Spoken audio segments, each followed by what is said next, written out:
যে আপনারা কিভাবে বৈধ? কারণ ক্রীড়া পরিষদ 6 মাস আগে নির্বাচন দিছে, কিন্তু 6 মাস পরেই আমিন ইসলামের মানে বুলবুলে ভোটটা ভেঙে দেওয়া হয়েছে। তাহলে আপনারা কিভাবে বৈধ? ধন্যবাদ আপনাকে, আপনি ভালো কোশ্চেন করেছেন, খুবই সুন্দর। একটা হলো এই বোর্ডটা যে অবৈধ হয়েছিল সেটা একটি স্বাধীন তদন্ত কমিটি গঠিত হয়েছিল, আপনারা জানেন। সেই স্বাধীন তদন্ত কমিটির রিপোর্টের পরিপ্রেক্ষিতেই কিন্তু এনএসসি এই সিদ্ধান্ত নিয়েছে। এই রিপোর্টে সমস্ত কিছু বলা আছে যে যে প্রক্রিয়া নির্বাচন হয়েছে এটা শুধু আমি না, সাংবাদিক না, দেশবাসী সবাই জানে যে এটা একটা অবৈধ নির্বাচন হয়েছে, হস্তক্ষেপের নির্বাচন হয়েছে। আমাদের যেমন আপনাকে আমি একটা ছোট্ট এক্সাম্পল দিই, সেটাতেই বুঝতে পারবেন।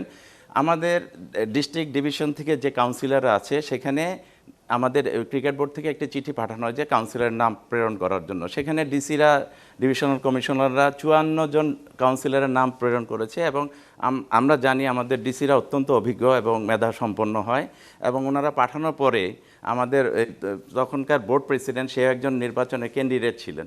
একটা এক্সাম্পল দেয় শুধু, সেই ক্যান্ডিডেট একটি চিঠি দেয় সব ডিসি, এসপি এবং মন্ত্রিপরিষদ সচিবের কাছে যে ওই 54 জনের কাউন্সিলরশিপ বাদ দিয়ে আর নতুন করে আবার অ্যাডহক কমিটি থেকে কাউন্সিলর প্রেরণ করার জন্য। ঠিক আছে?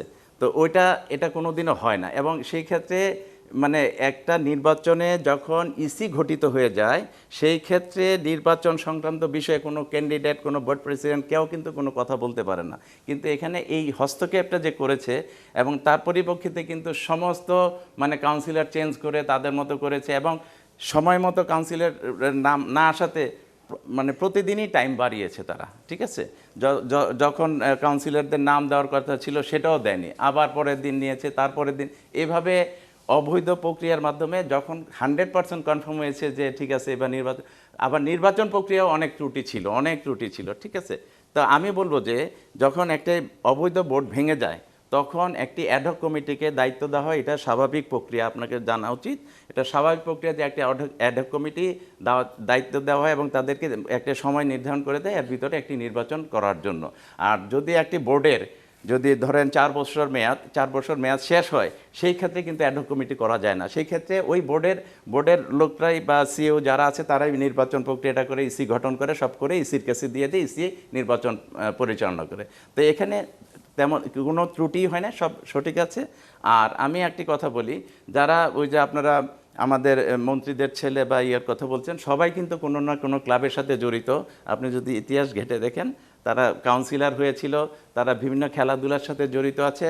এবং আমরা আশা করছি যে আমরা তো 3 মাসের জন্য এই নির্বাচনটা করার জন্য এসেছি, এটা সুষ্ঠু একটা নির্বাচন করা, এবং ওই নির্বাচনে যদি তারা নির্বাচিত হয়ে আসে তাহলে তো আমরা বলবো যে গণতান্ত্রিক প্রক্রিয়ায় নির্বাচিত হয়ে এসেছে। এটা আমরা আরো একটি কোশ্চেন নিতে চাই। যে কোনো ক্লাবের সদস্য হওয়া যায় বা মেম্বারশিপ পাওয়া যায়, তাই তো? এই ধরনের এখন না, তাদের যে প্রোফাইলে তারা আমরা কিভাবে বুঝবো যে তারা খেলাধুলার সাথে সম্পৃক্ত ছিল? আমি আপনি একটা আমার কথা প্রোফাইল বলি, ঘাটাঘাটি করতে পারেন। এখানে যারা ক্রীড়া সংগঠক হয় তাদের এখানে কিন্তু টাকা দেওয়া ছাড়া কোনো গতি নাই। টাকা দিয়ে এই যে খেলাধুলা, বাংলাদেশের খেলাধুলা আজকে এই পর্যায়ে এসছে, এটা কি এমনি আসছে? একটা ক্লাবের সাথে যারা জড়িত থাকে তাদের কিন্তু অনেক অর্থ ব্যয় করতে হয়, খেলোয়াড়দের পেমেন্ট দিতে হয়, খেলোয়াড়দের খাওয়া দাওয়ার ব্যবস্থা, থাকার ব্যবস্থা করতে হয়, প্রশিক্ষণের ব্যবস্থা করতে হয়, ইনস্ট্রুমেন্ট দিতে হয়, অনেক টাকা খরচ করে তারা। এমনি তারা কিন্তু সংগঠক হয় না।